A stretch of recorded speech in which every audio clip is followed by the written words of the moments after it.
Welcome to Shukla study point. आप सभी का स्वागत है आपके अपने YouTube channel Shukla study point में। मैं शिवम शुक्ला आप सभी दोस्तों का हार्दिक स्वागत करता हूं। आज के वीडियो के माध्यम से हम लोग चर्चा करेंगे जियोग्राफी बीए तृतीय वर्ष पेपर 3 का तीसरा खंड फार ईस्ट एशिया के बारे में चर्चा करेंगे और इससे बनने वाले बहुत ही महत्वपूर्ण ऑब्जेक्टिव और लिखित दोनों टाइप के प्रश्न आपके यहाँ पर दिखेंगे। यहाँ से जो लिखित प्रश्न होंगे आपके उसके उत्तर लिखे हुए मिलेंगे, लेकिन वहाँ से ऑब्जेक्टिव प्रश्न भी आपके बन सकते हैं।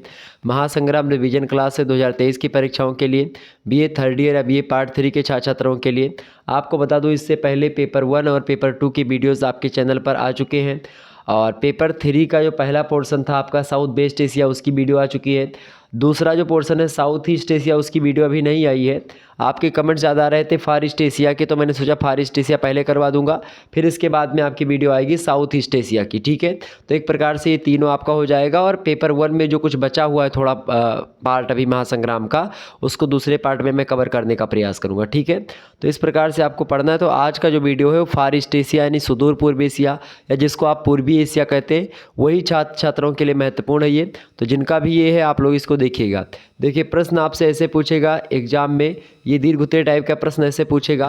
प्रश्न क्या पूछेगा भाई? ये प्रश्न आपसे पूछेगा कि पूर्वी एशिया का संक्षिप्त परिचय देते हुए इसके प्राकृतिक संसाधनों एवं आर्थिक विकास का विवरण दीजिए, अथवा पूर्वी एशिया पर विस्तृत भौगोलिक निबंध लिखिए। मोस्ट इंपॉर्टेंट प्रश्न है, तो ऐसे ही प्रश्न आपकी परीक्षा में आ सकते हैं। तो इस वीडियो को अंत तक जरूर देखेंगे क्योंकि बहुत सारे प्रश्नों पर चर्चा करने वाला हूँ और ये प्रश्न जो आपका है ये बड़ा वाला, ये आपकी परीक्षा में आने वाला एकदम से है 10 नंबर आपको दे करके तब जाएगा। देखिए उत्तर में क्या लिखेंगे। सबसे पहले हम पूर्वी एशिया के बारे में जानेंगे। पूर्वी एशिया में कितने देश हैं और उन देशों की राजधानी क्या है, उन देशों की एक प्रकार से जनसंख्या कितनी है, जनसंख्या घनत्व क्या है। ठीक है, इन चीज़ों को समझने के बाद हम आगे बढ़ेंगे। तो उसी श्रृंखला में क्वेश्चंस के उत्तर को अगर हम देखेंगे तो इन चीज़ों का पता हमको चल जाएगा। ठीक है, तो खास करके अगर दक्षिण खास करके अगर पूर्वी एशिया की बात की है तो इसमें मुख्य रूप से 8 देश आपके शामिल होते हैं। कौन कौन से? 8 देश शामिल होते हैं जिनमें नाम है चाइना का, ठीक है, हाँ, और जापान का, को दोनों कोरिया यानी उत्तर कोरिया दक्षिण कोरिया, ताइवान का, हांगकांग का, मकाओ का, ये सब शामिल हैं। इसके अलावा मंगोलिया भी शामिल है, ये बात भी आप ध्यान रखेंगे। ठीक है, तो चीन, हांगकांग, मकाऊ, जापान, उत्तर कोरिया, दक्षिण कोरिया, मंगोलिया और ताइवान, ये इतने यानी कि लगभग 8 देश आपके पाठ्यक्रम में संकलित हैं। ठीक है, अब बात की जाए आगे, इस प्रदेश का भौतिक सांस्कृतिक व्यक्तित्व संपूर्ण एशिया के अन्य प्रदेशों से बिल्कुल अलग है, काफ़ी भिन्न है।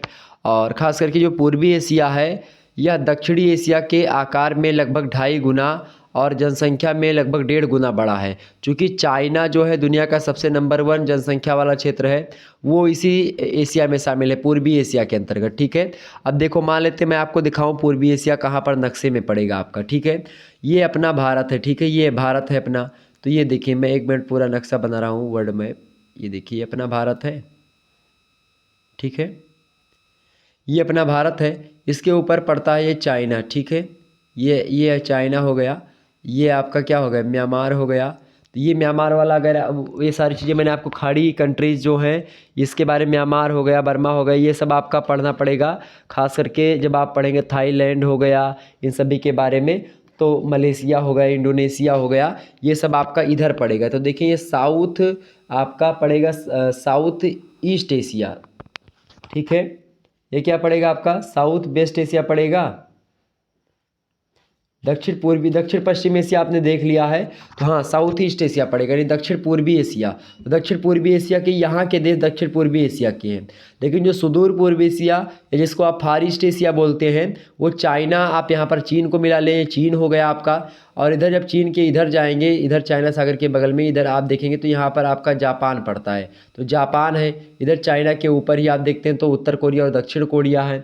ठीक है, वहीं पर आप देखते हैं चाइना के बीच, मतलब कि रूस के थोड़ा नीचे और चाइना के बीच यहीं पर आपका मंगोलिया पड़ता है, तो मंगोलिया। तो ये सब जो पूर्वी एकदम से पूर्वी छोर पर हैं एशिया के, उन देशों के बारे में पढ़ना है, ये बात ध्यान रखेंगे। और जो आपका दक्षिण पश्चिम एशिया है उसमें भारत के इधर के जितने भी देश हैं आपके, जैसे कि आपका अफ़गानिस्तान से इधर आप देखेंगे जैसे कि आपका बहुत सारे देश जो आते हैं उनके बारे में पढ़ना, ठीक है।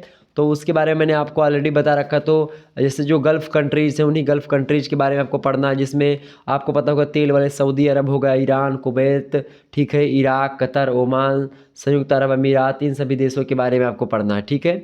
तो वो आपका हो जाता है दक्षिण पश्चिम एशिया, इधर पड़ता है ये भारत के ये वाला इस एरिया में दक्षिण पश्चिम एशिया। दक्षिण पूर्व एशिया ये पड़ता है इधर वाला, ठीक है, दक्षिण ये भारत के इधर नीचे, और इधर भारत के ऊपर और एक प्रकार से पूर्वी एरिया में आप देखते हैं ये जो एरिया पड़ता है ये सारा का सारा एरिया पड़ता है आपका दक्षिण सॉरी ये पड़ता है आपका पूर्वी एशिया का, या जिसको आप सुदूर पूर्वी एशिया कहते हैं। तो नक्शे में आपको समझ में आ गया चीज़ें, बिल्कुल। अब आगे बढ़ते हैं और भी चीज़ों को जानने का प्रयास करते हैं। तो खास करके यह दक्षिणी एशिया के आकार में लगभग कितना गुना बड़ा है? दक्षिण एशिया के आकार में लगभग 2.5 गुना बड़ा है और जनसंख्या में लगभग 1.5 गुना बड़ा है।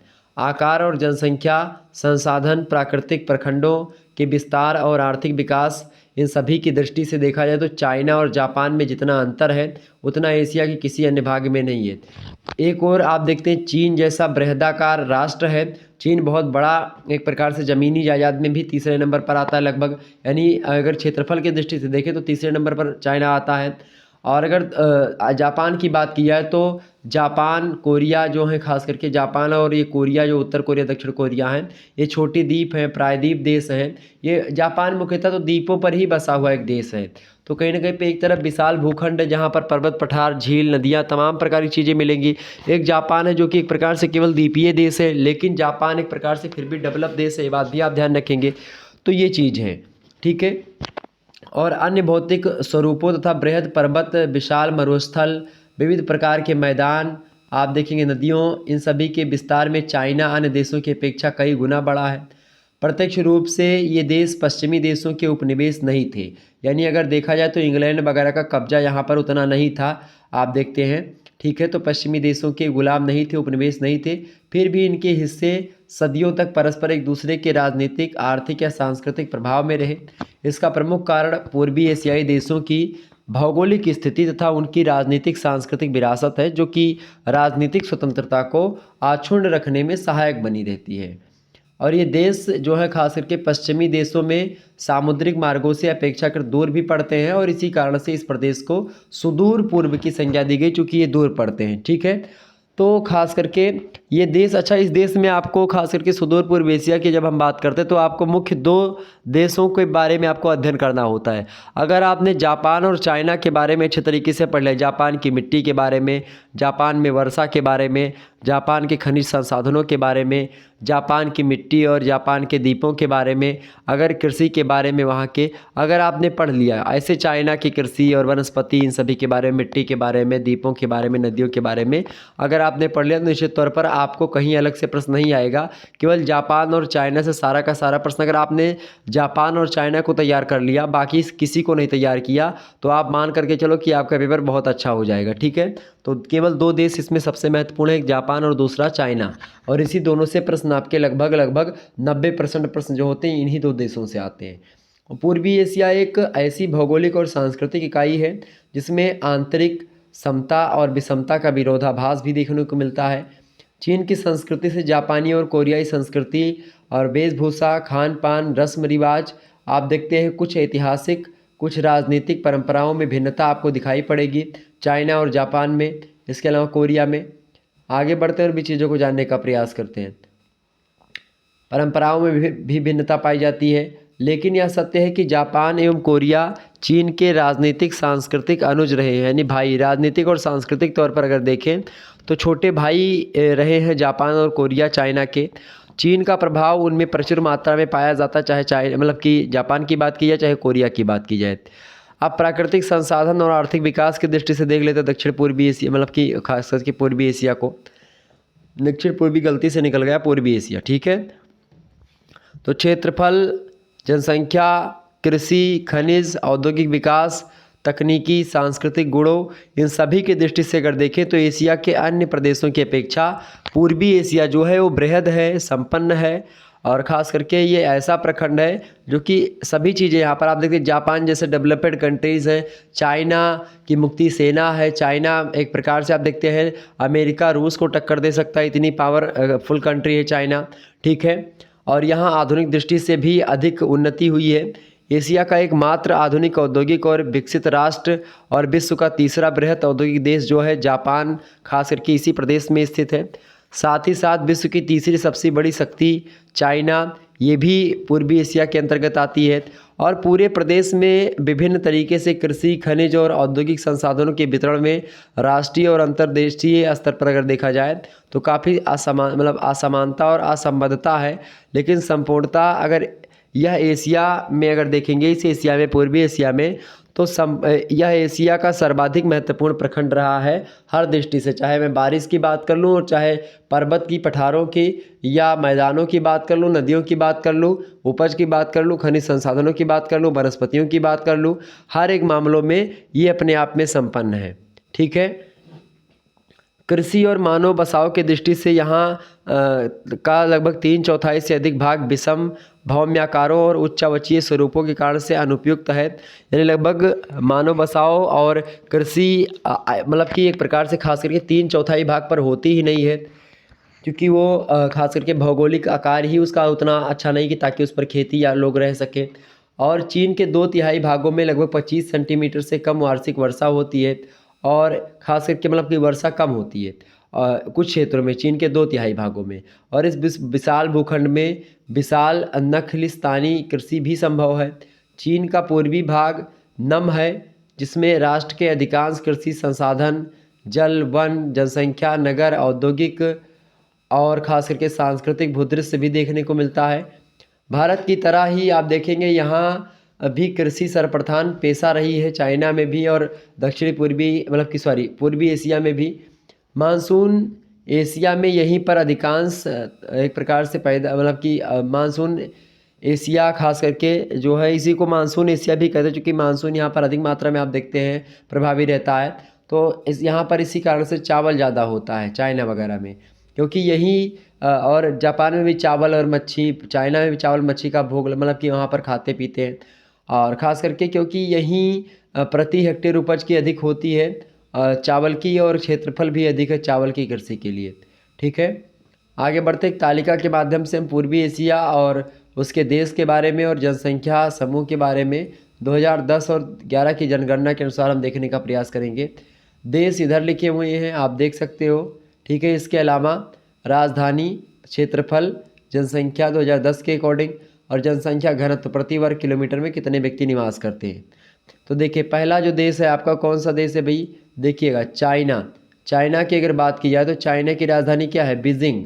चाइना की क्या राजधानी भाई, बीजिंग राजधानी है। क्षेत्रफल इसका आप देख ही सकते हैं 95,96,961 वर्ग किलोमीटर है। इसके अलावा जनसंख्या आप यहाँ पर देख ही सकते हो, लगभग 133 करोड़ के जो है एबव है, उससे ज़्यादा है, 140 तो पार कर गई चाइना कह रहा। तो कहीं ना कहीं पे ये है जनसंख्या आजकल अगर देखें जनसंख्या की बात की तो ये है प्रति वर्ग किलोमीटर में 138 लोग निवास करते हैं चाइना में। देखिए चाइना जो है तीसरे नंबर का सबसे बड़ा खास करके उसके रूप में, यानी कि उसके क्षेत्रफल की दृष्टि से तीसरे नंबर का देश है। तो इसीलिए यहाँ पर कम जनसंख्या रहती है किसी एक स्थान पर, लेकिन जहाँ पर रहती वहाँ पर खूब रहती, जहाँ नहीं रहती वहाँ पर भी उजड़ बंगड़ है। अगला है हांगकांग। हांगकांग खास करके चीनी अधिपत्य के हांगकांग और मकाऊ जो है ये चीनी अधिपत्य में ही आते हैं। चीन का ही कब्जा है मुख्य रूप से अगर देखेंगे हांगकांग पर और मकाऊ पर, ठीक है। तो चीनी अधिपत्य है चूँकि, तो वहीं से सारी चीज़ें होती, तो राजधानी की कोई मैटर ही नहीं फंसता। तो क्षेत्रफल की बात की है हांगकांग की तो लगभग 1104 वर्ग किलोमीटर का है, और मकाऊ की बात की है तो लगभग 30 वर्ग किलोमीटर, ठीक है। जनसंख्या मकाऊ में 5,56,800 के आसपास 2010 की जनगणना के अनुसार, और ख़ास करके हांगकांग की तो 7,06,200 जनसंख्या 2010 में एक प्रकार से गणना हुई थी। जनसंख्या घनत्व की बात की तो 6,390 लोग हांगकांग में निवास करते हैं। हांगकांग एक सिटी टाइप का है। इसके अलावा 18,662 लोग 1 किलोमीटर के दायरे में निवास करते हैं मकाऊ में। सबसे ज़्यादा जनसंख्या घनत्व वाला देश यही है एक प्रकार से पूर्वी एशिया का। अगला देश है जापान। जापान की राजधानी टोक्यो। टोक्यो या इसका क्षेत्रफल कितना है जापान का भाई? 3,77,930 वर्ग किलोमीटर। जनसंख्या 12 इकाई दुहाई सैकड़ा हज़ार 10,000 लाख 10 लाख करोड़ 10 करोड़ 12 करोड़ 79,50,000 जनसंख्या 2010 के अकॉर्डिंग। 337 लोग 1 किलोमीटर के दायरे में निवास करते हैं। उत्तर कोरिया की राजधानी है प्योंगयांग। 1,20,000 वर्ग किलोमीटर की एक प्रकार क्षेत्रफल है। 538 वर्ग किलोमीटर। 2,43,46,46,000 जनसंख्या लगभग निवास करती है 2010 के जनगणना के अनुसार। 198 लोग 1 किलोमीटर के दायरे में रहते हैं। दक्षिण कोरिया अगला देश है जो कि इसमें शामिल है। दक्षिण कोरिया की राजधानी क्या है? सियोल। ठीक है। क्षेत्रफल कितना है? 1,02,10 वर्ग किलोमीटर। ठीक है। जनसंख्या कितनी रहती है? 4,89,88,833। 500 लोग 1 किलोमीटर के दायरे में निवास करते हैं। मंगोलिया की राजधानी है उलान बटोर। 15,64,000 क्षेत्रफल है वर्ग किलोमीटर में। और 28,09,600 लोग हैं एक प्रकार से 2010 की जनगणना के अनुसार। इसके अलावा 2 लोग 1 किलोमीटर के दायरे में निवास करते हैं मंगोलिया में। इसके बाद में अगला है ताइवान। ताइवान की बात की तो इसकी राजधानी ताइपेई और 36,188 वर्ग किलोमीटर के दायरे में फैला हुआ है। 2,31,74,528 लोग निवास करते हैं। 639 लोग 1 किलोमीटर के दायरे में निवास करते हैं। इस प्रकार से आप लोगों ने समझा। यहाँ पर आप देखेंगे औसतन अगर देखें तो संपूर्ण पूर्वी एशिया की अगर बात की जाए तो 1,18,39,074 वर्ग किलोमीटर का पूरा क्षेत्रफल है। 1,57,57,84,500 जनसंख्या 2010 के जनगणना के अनुसार है। और 134 लोग 1 किलोमीटर के दायरे में निवास करते हैं संपूर्ण एशिया का, अगर मतलब एक प्रकार से पूर्वी एशिया का अगर हम विवरण निकालें तो। ओके, ये बात ध्यान रखेंगे। आगे बढ़ते हैं और ये प्रश्न को जानने का प्रयास करते हैं। अगला प्रश्न आप देखिएगा। अगला प्रश्न आपका आ चुका है, बढ़िया प्रश्न है आपकी परीक्षा के लिए ही। देखेंगे प्रश्न है पूर्वी एशिया का संक्षिप्त परिचय दें। तो पूर्वी एशिया में चीन, जापान, दोनों कोरिया यानी उत्तर कोरिया, दक्षिण कोरिया, ताइवान, हांगकांग, मकाओ सम्मिलित है। यह प्रदेश का भौतिक सांस्कृतिक व्यक्तित्व संपूर्ण एशिया के अन्य प्रदेशों से काफ़ी भिन्न है और यह दक्षिणी एशिया के आकार में लगभग 2.5 गुना बड़ा है, जनसंख्या में 1.5 गुना बड़ा है। आकार, जनसंख्या, संसाधन, प्राकृतिक प्रखंडों के विस्तार और आर्थिक विकास, इन सभी की दृष्टि से चीन और जापान में जितना अंतर है उतना एशिया के किसी अन्य भाग में नहीं है। ये हो गया आपका पूर्वी एशिया का संक्षिप्त परिचय और बाकी मैंने आपको विस्तार से परिचय ऑलरेडी बता ही दिया अभी। अगला क्वेश्चन से आपका दूसरा नंबर प्रश्न देखेंगे। प्रश्न है कि एशिया महाद्वीप में जनसंख्या वृद्धि से उत्पन्न जो समस्याएं हैं उनका उल्लेख कीजिए। तो एशिया महाद्वीप में इस जनसंख्या की वृद्धि से निम्नलिखित बुराइयां उत्पन्न हो गई। पहला तो भाई अकालों का पड़ना। अकाल जो पड़ता है ये क्यों पड़ता है? ये खास करके एशिया महाद्वीप में जनसंख्या चूँकि बढ़ गई बहुत ज़्यादा, इसके कारण से अकाल पड़ता है जनसंख्या ज़्यादा होने से। इसके अलावा रहन सहन के स्तर भी एक प्रकार से गिर जाता है जनसंख्या बढ़ने से। राजनीतिक अशांति फैल जाती है जनसंख्या ज़्यादा बढ़ने से। ठीक है। इसके अलावा युद्ध शक्ति की एवं युद्ध की मतलब की युद्ध शक्ति और युद्ध की संभावना में वृद्धि हो जाती है। युद्ध शक्ति और युद्ध की संभावना में क्या हो जाती है भाई? वृद्धि हो जाती है। इसके अलावा बेकारी की समस्या में वृद्धि होती, बेकारी की समस्या लगातार उत्पन्न होती, बेरोजगारी फैलती है, आर्थिक संकट की संभावनाएं हो जाती हैं, विकास कार्य जो होते हैं वो सब रुक जाते हैं। तो एक प्रकार से ये हो गया आपका क्या प्रश्न था आपका, एशिया महाद्वीप में जनसंख्या वृद्धि से उत्पन्न जो समस्याएं हैं उनके बारे में आपसे पूछा गया। तो ये समस्याएं ही थी जिनके बारे में मैंने आपको बताया। अगला प्रश्न आपका आ चुका, सुदूर पूर्व एशिया में कितने देश हैं? प्रश्न पूछा गया है। तो सुदूर पूर्व एशिया में खास करके चाइना, जापान, उत्तर कोरिया, दक्षिण कोरिया, ताइवान, हांगकांग, मकाओ ये सब सम्मिलित हैं। इसके अलावा और भी देश था, मतलब कुल मिलाकर के 8 देश आपके शामिल है। ठीक है। और इस प्रदेश का भौतिक सांस्कृतिक व्यक्तित्व संपूर्ण एशिया के अन्य प्रदेशों, इसके अलावा मंगोलिया भी शामिल है, अन्य प्रदेशों से काफ़ी अलग है। और एक और चीन जैसा बहुत बड़ा राष्ट्र है तो दूसरी ओर जापान और कोरिया जैसे छोटे द्वीप हैं, प्रायद्वीपीय देश है। ठीक है। तो एक प्रकार से भिन्नता भी आपको बहुत दिखाई पड़ेगी। अगला क्वेश्चन आपका चौथा नंबर प्रश्न आपका स्क्रीन पर आ चुका है। प्रश्न है कि चीन के प्रमुख उद्योगों का वर्णन कीजिए। तो चीन के औद्योगिक विकास की परिस्थितियां भारत जैसी ही रही हैं। साम्यवादी सरकार की स्थापना के पूर्व यानी उसके बाद में आधारी उद्योगों का विकास बहुत कम हुआ था। जितने भी उद्योगों का विकास हुआ वे सभी विदेशों मतलब विदेशी लोगों के हाथों में थे। चीन में आधुनिक उद्योगों की स्थापना जो हुई वो 1862 ईस्वी में की गई, शुरू की गई। और लेकिन वास्तविक विकास साम्यवादी शासनकाल में संभव हो सका। चीन के उद्योगों को मुख्यतः 3 भागों में हम बांट सकते हैं। चीन के जो उद्योग हैं उनको मुख्य रूप से हम कितने भागों में बांट सकते हैं भाई? 3 भागों में बांट करके अच्छे तरीके से इसको समझ सकते हैं और पढ़ सकते हैं। पहला तो आपका भारी उद्योग, ठीक है।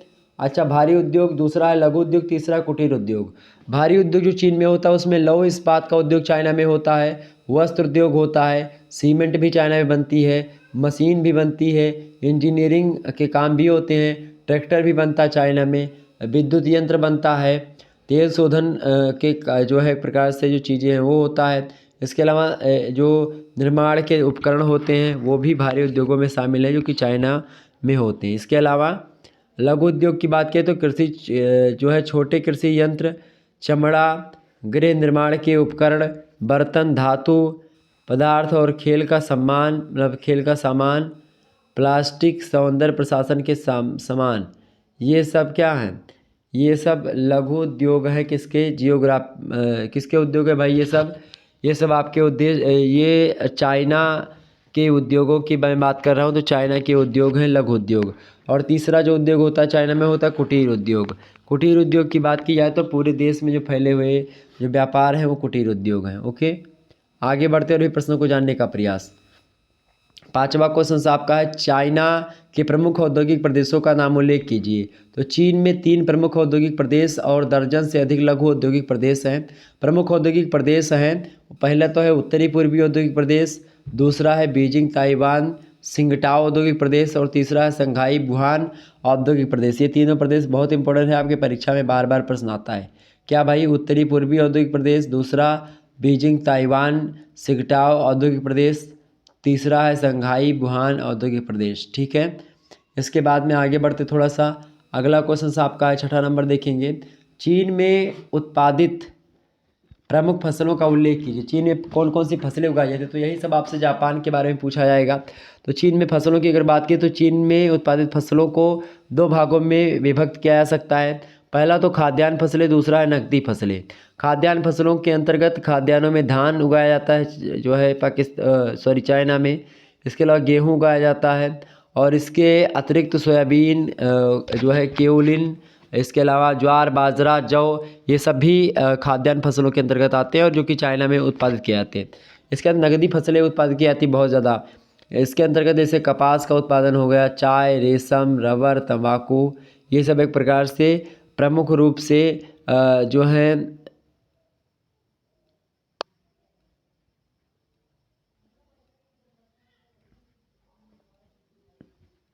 ये सब प्रमुख रूप से क्या है भाई? ये सब खास करके नकदी फसलें हैं जो चाइना की। ठीक है, अब इसमें गन्ना, आलू, शकरकंद, बादाम ये सब भी उगाए जाते हैं चाइना में। और फलों में नारियल और नारंगी मुख्य रूप से उगाए जाने लगे हैं। ठीक है, तो ये सब चीन में उत्पादित प्रमुख फसलें थी जिनके बारे में मैंने आपको बता दिया। 7वां क्वेश्चन आप देखेंगे, प्रश्न आपकी स्क्रीन पर आ चुका है कि चीन में गेहूँ उत्पादन पर संक्षिप्त टिप्पणी लिखिए। तो चीन विश्व का बृहत्तम गेहूँ उत्पादक देश बन गया है, मतलब सबसे बड़ा है। और यहाँ लगभग 4 करोड़ हेक्टेयर में लगभग 9.6 करोड़ टन से अधिक गेहूँ उत्पन्न होता है। ये बात आप ध्यान रखेंगे। इसके अलावा अगर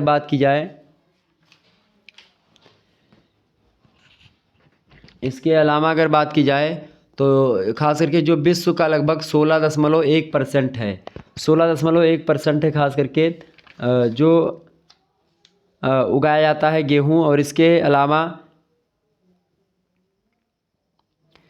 यहाँ के प्रमुख उत्पादक क्षेत्रों की अगर बात की जाए चाइना में, तो चाइना में जो गेहूँ उत्पादन के प्रमुख खास करके जो प्रमुख क्षेत्र हैं वो कौन कौन से हैं? उनमें ना आता है सबसे पहला नाम जो हांगहो नदी है और उसकी जो सहायक नदियाँ और तमाम सारी हैं उन्हीं की विस्तृत मैदानी भूमि। और दूसरी बात, पश्चिम में विस्तृत वायु और मिट्टी से ढकी हुई पठारी भूमि, यहाँ पर भी गेहूँ होता है, गेहूँ होता है। इसके अलावा लोएस मिट्टी प्रदेश के उत्तर पश्चिम में अपेक्षाकृत छोटा वसंतकालीन गेहूँ प्रदेश है। चौथा, मंचूरिया का मध्य मैदान और ख़ास करके जो मध्य चीन की यांगसीटी नदी है उसकी घाटी में गेहूँ उत्पन्न होता है। और इसके अलावा प्रांतों में क्रमशः होना प्रांत है, सांतुंग प्रांत है, क्यूशू प्रांत है, हुपे है, जेचुआन है और अनहवे है। तो ये सब एक प्रकार से क्या हैं, ये सब प्रांत हैं या सब ये सब खास करके वहाँ के शहर हैं, वहाँ पर गेहूँ अधिक मात्रा में होता है। ओके,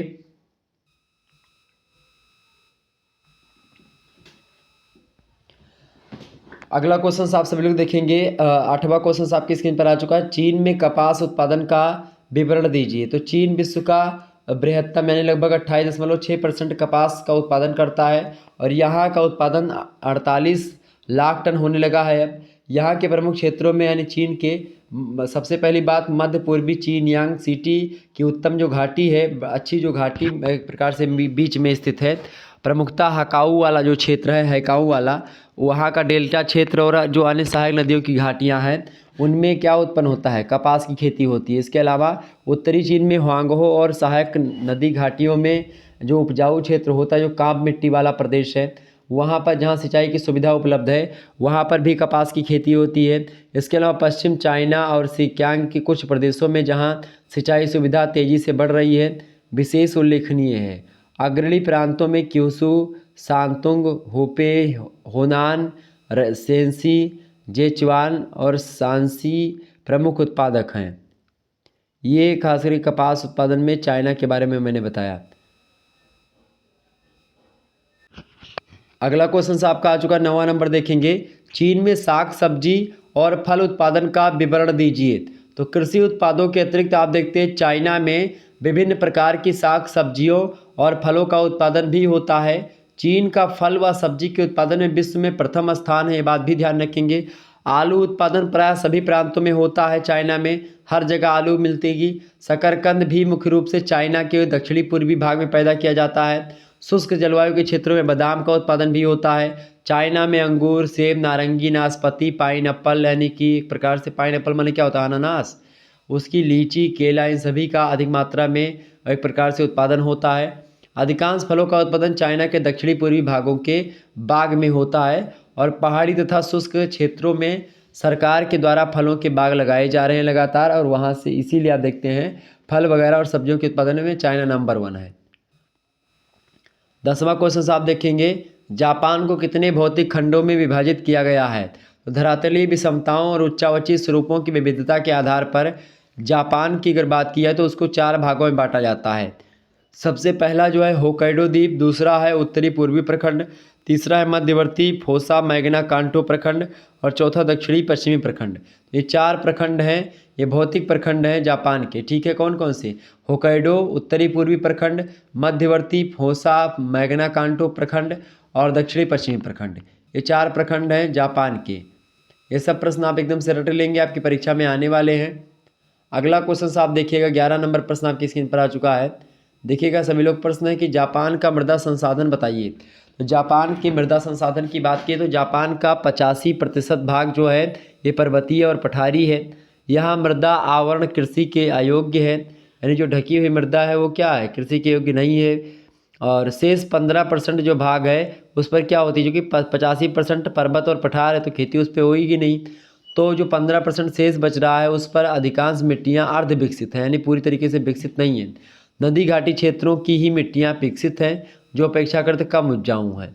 और जापान की मिट्टियों को 5 भागों में बांटा जाता है। पहला है आपका लिथोसॉल मिट्टी, दूसरा है पॉडजॉल मिट्टी, तीसरा है प्लेनोसिलिक मिट्टी और चौथा है एंडो मिट्टी और 5वां है जलोढ़ मिट्टी। तो एक प्रकार से ये आपके जापान के मूल संसाधन एक प्रकार से थे, मतलब जापान के मृदा संसाधन थे मूल रूप से। तो इसके बारे में मैंने आपको बताया। आगे बढ़ते हैं, अगला प्रश्न। अगला प्रश्न आपका आ चुका 12 नंबर प्रश्न आप देखेंगे। जापान की एंडो मिट्टी पर टिप्पणी लिखिए। एंडो मिट्टी बड़ी फेमस है जापान की, तो प्रश्न ये आपसे पूछा जा सकता है और पूछा गया भी। प्रश्न है कि जापान की एंडो मिट्टी पर टिप्पणी लिखिए। तो यह जापान की एक विकसित मिट्टी है जो समस्त जापान के 48% भाग पर पाई जाती है और इसका निर्माण ज्वालामुखी राख से पैदा हुआ, मतलब कि राख से उत्पन्न हुआ है। इस मिट्टी का निर्माण हुआ है ज्वालामुखी की राख से। ठीक है। इसके अलावा जो कि अपेक्षाकृत कम उपजाऊ है जो इससे निकली है, लेकिन फिर भी ये मिट्टी अधिक मात्रा में पाई जाती है।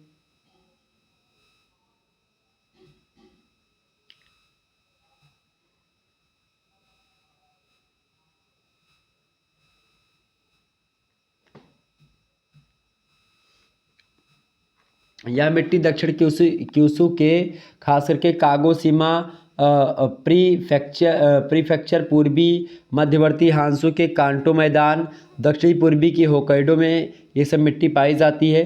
कहीं कहीं पर ज्वालामुखी राख की गहराई 30 मीटर तक पाई जाती है और ऊंचे भागों की तुलना में निचले भागों की जो मिट्टी है वो अधिक उपजाऊ होती है, क्योंकि ऊपरी भागों से खास करके आप देखते हैं ऊपरी भागों से उससे जो अपरदित मिट्टी होती है उसका निक्षेप निम्नवर्ती भागों में होता रहता है। तो इसलिए क्या होता है कि जो निचले भागों की मिट्टियाँ हैं वो अधिक उपजाऊ होती हैं और ऊपर की जो मिट्टियाँ हैं चूँकि उनकी उर्वरक क्षमता बह करके नीचे आ जाती है, इसलिए वो कम उपजाऊ होती है। 13वां क्वेश्चन आप देखेंगे, जापान की प्रमुख औद्योगिक मेखलाओं को बताइए। मोस्ट इम्पोर्टेंट प्रश्न आपकी परीक्षा में 100% आएगा। प्रश्न है कि जापान की प्रमुख औद्योगिक मेखला या औद्योगिक पेटी, ऐसे प्रश्न पूछेगा तो आप आसानी से यही 4 पेटी याद कर लीजिएगा। पहला है किहिन औद्योगिक प्रदेश, कौन सा? किहिन। दूसरा कौन सा है? हानसिन। तीसरा कौन सा है आपका? चुक्यो। चौथा कौन सा आपका? कानमान। तो ये 4 औद्योगिक मेखलाएं हैं जापान की प्रमुख रूप से। पहली है आपकी किहिन, दूसरी कौन सी है? हानसिन, तीसरी है आपकी चुक्यो, चौथी है कानमान। तो ये एक प्रकार से 4 औद्योगिक मेखलाएं हैं, 4 औद्योगिक एक प्रकार से पेटियां हैं जापान के लिए मुख्य रूप से। कौन सी? किहिन, हानसिन, चुक्यो, कानमान। ठीक है, आगे बढ़ते 14 नंबर क्वेश्चन आप देखेंगे, जापान की जनसंख्या का संक्षिप्त विवरण दीजिए। तो 4 प्रमुख द्वीप हैं जापान में। पहला द्वीप है होक्काइडो, दूसरा है हांसू, तीसरा है क्यूशू और चौथा है शिकोकू। तो खास करके और भी तमाम सारे छोटे छोटे द्वीप हैं और इन सभी के द्वारा मिलकर के जापान देश का निर्माण हुआ है। और खास करके जापान देश का कुल क्षेत्रफल जो है लगभग 377 मतलब इकाई दहाई सैकड़ा हज़ार 10,000 लाख 37,78,000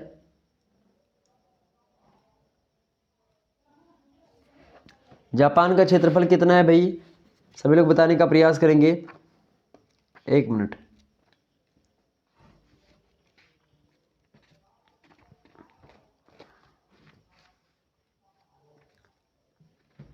जापान का क्षेत्रफल कितना है? बिल्कुल इसका जो है 3,77,930 वर्ग किलोमीटर क्षेत्रफल है। 1 अक्टूबर 2012 की जनगणना के अनुसार इसकी जनसंख्या इतनी थी, यानी लगभग 1,27,36,36,36,000 सॉरी इकाई दुहाई सैकड़ा हज़ार 10,000 लाख 10 लाख करोड़ 10 करोड़ यानी 12 करोड़ के आसपास थी। और जिसमें लगभग जो है इतने पुरुष शामिल थे 61 जो है इकाई दुहाई सैकड़ा हज़ार 10,000 लाख 10 लाख करोड़, यानी 6 करोड़ के आसपास पुरुष शामिल हैं और लगभग 6 करोड़ के 6.5 करोड़ के आसपास महिलाएं शामिल हैं। जनघनत्व की बात की जाए तो 337 व्यक्ति जो है प्रति वर्ग किलोमीटर में पाए जाते हैं।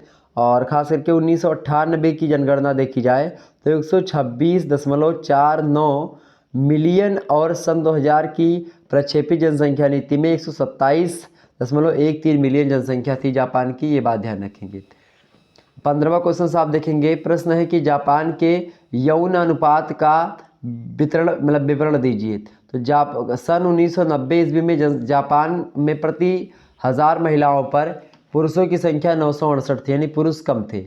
और 1940 में पूर्व यहाँ खास करके 1940 से पहले पुरुषों की संख्या महिलाओं की तुलना में अधिक थी, परंतु 1940 ईस्वी के बाद महिलाओं की संख्या में वृद्धि हुई और सन 1920 ईस्वी में प्रति 1000 महिलाओं पर पुरुषों की संख्या 1004 थी, जो धीरे धीरे घट करके सन 1990 में 968 हो गई और 1955 में खास करके आप देखेंगे 962 और तथा खास करके 2011-12 में घट करके 940 रह जाती है। तो ये जापान में यौन अनुपात का विवरण है।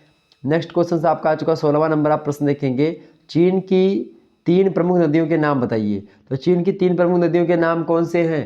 पहला आपका होंगहो, दूसरा है यांग सीटीसी और तीसरा है आपका सिक्यांग। ये 3 नदियों के नाम ध्यान रखिएगा। तो चीन की 3 नदियों के नाम कौन कौन से भाई, कौन सी हैं? ह्वांगहो, यांगटीसी और खास करके सिक्यांग, ये 3 नदियाँ हैं। 17वां क्वेश्चन आप देखेंगे, जापान का कौन सा शहर मैनचेस्टर के नाम से जाना जाता है? तो जापान का जो शहर है ओसाका, ओसाका जो है वो मैनचेस्टर के नाम से जाना जाता है, ये बात ध्यान रखेंगे। अगला क्वेश्चन आप देखेंगे, 18वां नंबर प्रश्न आपकी स्क्रीन पर आ चुका है। प्रश्न है कि जापान के औद्योगिक प्रदेशों के नाम लिखिए। तो जापान में 4 प्रधान औद्योगिक प्रदेश हैं। पहला है किहिन या क्वांतो औद्योगिक प्रदेश, दूसरा है हानसिन या किंकी औद्योगिक प्रदेश, तीसरा है चुक्यो या नगोया औद्योगिक प्रदेश, चौथा है कानमान या फिर किता क्यूसू औद्योगिक प्रदेश। ये 4 औद्योगिक प्रदेश जापान के बड़े ही फेमस हैं, बहुत ही इंपॉर्टेंट हैं। कौन कौन से? किहिन या क्वांतो औद्योगिक प्रदेश, किंकी या हानसिन औद्योगिक प्रदेश, चुक्यो या नगोया औद्योगिक प्रदेश, कानमान या फिर किता क्यूशू औद्योगिक प्रदेश। तो ये 4 औद्योगिक प्रदेश हैं जापान के, ध्यान रखेंगे। आगे बढ़ते हैं अगले क्वेश्चन की ओर। अगला प्रश्न आपके लिए बहुत ही इंपॉर्टेंट है, परीक्षा के लिए बहुत हेल्पफुल करेगा। ये प्रश्न आपकी परीक्षा में दिखेगा और आप आंसर इसको दे करके आइएगा। प्रश्न है कि जापान में कितने द्वीप हैं, नामोल्लेख कीजिए। मोस्ट इंपॉर्टेंट है, बार बार प्रश्न पूछा गया है। तो जापान में खास करके बात किया द्वीपों की संख्या, तो जापान खास करके द्वीप समूह है और इस द्वीप समूह में लगभग 1750 द्वीप लगभग शामिल हैं। किंतु समस्त देश का लगभग 98% जो है वो, खास करके 98% जो भाग है वो क्षेत्रफल जो है उसका लगभग 98% क्षेत्रफल केवल 4 द्वीपों के अंतर्गत आता है। वो 4 द्वीप मैंने आपको बताए थे, एक है आपका हांसू, दूसरा है होक्काइडो, तीसरा है क्यूशू और चौथा है शिकोकू। ठीक है, और क्षेत्रफल में सबसे बड़ा जो द्वीप है वो सबसे बड़ा है हांसू, उसके बाद में है होक्काइडो, फिर उसके बाद में है आपका क्यूशू और फिर उसके बाद में है आपका शिकोकू। यानी शिकोकू सबसे एक प्रकार से मतलब कि सबसे बड़ा कौन सा है? हांसू, फिर उससे छोटा होक्काइडो, फिर उससे छोटा क्यूशू, फिर उससे छोटा शिकोकू, फिर उसके बाद में तमाम सारे द्वीप हैं। और अन्य द्वीपों में हांसू के उत्तर पश्चिम में स्थित सादो द्वीप सबसे बड़ा देश एक प्रकार से है। अगला क्वेश्चन आप देखेंगे, 20वां नंबर प्रश्न आपकी स्क्रीन पर आ चुका है। सुदूर पूर्व एशिया के किन्हीं 5 प्रमुख नगरीय केंद्रों का नाम लिखिए। मोस्ट इंपोर्टेंट प्रश्न है। तो सुदूर पूर्व एशिया के 5 प्रमुख नगरीय केंद्र कौन कौन से हैं? पहला आपका बीजिंग, दूसरा है टोक्यो, तीसरा है प्योंगयांग, चौथा है सियोल, 5वां है उलानबटोर और 6वां है आपका कौन? ताइपेई। ठीक है, नेक्स्ट क्वेश्चन आपकी स्क्रीन पर आ चुका है। 21 नंबर प्रश्न देखेंगे, कौन सा सुदूर पूर्व एशिया का मतलब कौन सा सुदूर पूर्व एशिया का देश विश्व में सबसे ज़्यादा गेहूं उत्पादन करता है? तो चाइना जो है सुदूर पूर्व एशिया का देश है और ये विश्व में सबसे ज़्यादा गेहूं उत्पादन करने वाला देश है। अगला क्वेश्चन आपकी स्क्रीन पर आ चुका है, 22 नंबर, सुदूर पूर्व एशिया में प्रमुख मृदा के प्रकार बताएं। तो सुदूर पूर्व एशिया में मृदा के प्रकार निम्नलिखित हैं और चीन में खास करके मिट्टी के जो प्रकार बताए जाते हैं उनमें नाम आता है। अच्छा, चीन और जापान की मिट्टी के बारे में समझ ले तो सुदूर पूर्व एशिया की मिट्टी के बारे में आप पता पा जाएंगे। तो सबसे पहले चीन में पाई जाने वाली मिट्टियों के प्रकार देखेंगे। पहले प्रकार है पेडाकल मिट्टी, और दूसरा है आपका पैडाल्फर मिट्टी, और तीसरा है कुछ अन्य मिट्टियाँ। तो जो पेडाकल मिट्टी है चाइना में पाई जाती है, उसमें जैसे कि उसमें कई सारे जो है प्रकार होते हैं पेडाकल मिट्टियों के, जैसे कि चरनोजम मिट्टी हो गई, चेस्टनट मिट्टी हो गई, लोयस मिट्टी हो गई, इसके अलावा सियाचियांग मिट्टी हो गई, मरुस्थलीय मिट्टी हो गई, चूना युक्त काप मिट्टी हो गई, सब चाइना में ही पाई जाती है। लवण युक्त मिट्टी हो गई और इसके अलावा क्षारीय मिट्टी हो गई। तो ये सब पेडाकल मिट्टियाँ हैं। ठीक है, ये चाइना में पाई जाती हैं यानी सुदूर पूर्व एशिया में ही। और दूसरी जो मिट्टी चाइना में पाई जाती है वो है पैडाल्फर मिट्टी। पैडाल्फर मिट्टी की बात की है तो ये भूरी और बादामी मिट्टी भी इसके अंतर्गत आती है, बैगनी मिट्टी भी इसके अंतर्गत आती है। इसके अलावा आप देखेंगे बादामी मिट्टी, लाल मिट्टी, पीली मिट्टी, चूना रहित जलोढ़ मिट्टी। ठीक है, ये सारी मिट्टियाँ किस में आती हैं? पैडाल्फर मिट्टियों में। ठीक है, इसके अलावा अन्य मिट्टी की अगर बात की जाए तो अन्य मिट्टियों में रेंडी जिनास मिट्टी। ठीक है, तो ये एक प्रकार से अन्य मिट्टी में नाम इसका आता है। तो एक प्रकार से ये थी कुछ मिट्टियाँ जो कि चाइना से रिलेटेड थी और मैंने समझा। इसके बाद में अगला जो आपका प्रश्न है वो कौन सा है? देखिए, अच्छा, जापान में पाई जाने वाली मिट्टी के प्रकार देख लें। तो जापान में मुख्य रूप से 5 प्रकार की मिट्टियाँ पाई जाती हैं। पहला है लिथोसोल मिट्टी, दूसरा आपका है पार्डजोल मिट्टी, तीसरा है प्लेनोसिलिक मिट्टी, चौथा है एंड्रो मिट्टी, इसके अलावा 5वां मिट्टी है जलोढ़ मिट्टी। तो ये 5 प्रकार की मिट्टियाँ जापान में पाई जाती हैं और बाकी 3 प्रकार की मिट्टियाँ मैंने आपको बताया था वो चाइना में। तो ये सुदूर पूर्व एशिया मिलकर के जापान और चाइना हो गए। अगला क्वेश्चन आप देखेंगे 23 नंबर प्रश्न है, सुदूर पूर्व एशिया में चावल कृषि के क्षेत्रों का नाम लिखिए। तो जापान की अगर बात की जाए, जापान में सबसे पहले देखेंगे तो यहाँ चावल की लगभग 4000 किस्में बोई जाती हैं जापान में। जापान के उत्पादन का लगभग 1.5 भाग अकेले जो है खास करके क्वांटो के मैदान से प्राप्त होता है चावल। क्यूशू और शिकोकू द्वीपों में चावल की 2 फसलें पैदा की जाती हैं। चावल का उत्पादन मैदानी डेल्टाई क्षेत्रों तथा पहाड़ी वाले जो सीढ़ी नुमा खेत होते हैं उन सीढ़ी नुमा खेतों पर हुआ करती है। और पहाड़ी चावलों को कोटा और मैदानी चावलों को मतलब हाटा कहते हैं। तो जो खास करके पहाड़ी चावलों उन पहाड़ी चावलों को कोटा कहा जाता है और मैदानी चावलों को हाटा कहा जाता है। 1904 ईस्वी की बात की तो 1994 ईस्वी में यहाँ 119 लाख टन चावल पैदा किया गया था सुदूर पूर्व एशिया में, मतलब खास करके जापान में। अगला क्वेश्चन आपका चाइना, विश्व में चीन सबसे बड़ा चावल उत्पादक देश है और यहाँ इस देश की मतलब यहाँ इसकी खेती 20 अंश उत्तरी अक्षांश से लेकर के 33 डिग्री मतलब अक्ष उत्तरी अक्षांश के बीच में की जाती है। और चावल उत्पन्न करने वाले मुख्य क्षेत्र, खासकर चावल उत्पन्न करने वाले मुख्य क्षेत्रों की बात की तो सिक्यांग नदी की घाटी वाला क्षेत्र और डेल्टा वाला क्षेत्र, यांग सिक्यांग की नदी घाटी का निचला भाग, डेल्टा तथा जो जैचुआन बेसिन है वहाँ पर, दक्षिणी पूर्वी तटीय प्रदेश एवं यांग सिटी क्यांग से दक्षिण के पर जो है पहाड़ी ढाल हैं वहाँ पर भी चावल खेती होती है। और यहाँ चावल की सिंचाई के सहारे चावल पैदा किया जाता है। 1994 ईस्वी में खास करके यहाँ चावल जो है या धान की अगर बात की जाए तो रिकॉर्ड तोड़ उत्पादन हुआ। लगभग आप देखिएगा 1782 लाख टन जो है चावल उत्पादित किया गया था। तो इस प्रकार से आपने बहुत सारे प्रश्नों को जाना, समझा और परखा। आगे बढ़कर भी चीज़ों को जानने का प्रयास करते हैं और मिलेंगे फिर हम नेक्स्ट वीडियो में। तब तक के लिए जय हिंद, जय भारत। आप सभी का बहुत बहुत धन्यवाद। हमारे साथ जुड़ने के लिए इसी प्रकार से अपना प्यार हमेशा बनाए रखिएगा। बहुत बहुत धन्यवाद।